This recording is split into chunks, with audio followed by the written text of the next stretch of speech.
कालच आमच्या नेत्याचं स्टेटमेंट ऐकलं, नरेंद्र मोदी गरिबी हटवणार आहेत. इथं घरं हटवायला निघालेत आणि गरिबी हटवण्याची भाषा करतायत. दुर्दैव आहे की आज आमच्या समाजाच्या बाजूने कुणीही उभा नाही.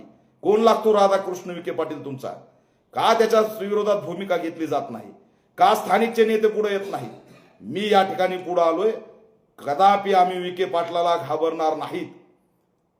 जर का घरं पाडले तर राज्यामध्ये तीव्र स्वरूपाचे पडसाद उमटल्याशिवाय राहणार नाहीत. हेच असणार. मी पश्चिम महाराष्ट्रामध्ये आहे. अनेक काही दिवस आंदोलन चाललं तर मी नक्कीच त्या श्रीरामपूरला आल्याशिवाय राहणार नाही. हा इशारा सुद्धा विखे पाटलांना देतोय.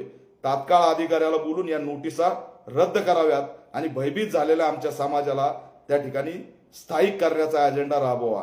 ते मजूर आहेत, हातावर पोट भरतायत, शिक्षण करतायत लेकरं, त्यांना जगू द्या. सामूहिक आत्महत्याची वेळ आमच्यावर आणू नका, अन्यथा राज्यभर कायदा व सुव्यवस्थेचा प्रश्न निर्माण झाल्याशिवाय राहणार नाही. असा सुद्धा इशारा आम्ही मुख्यमंत्र्यांना याबाबत देतोय.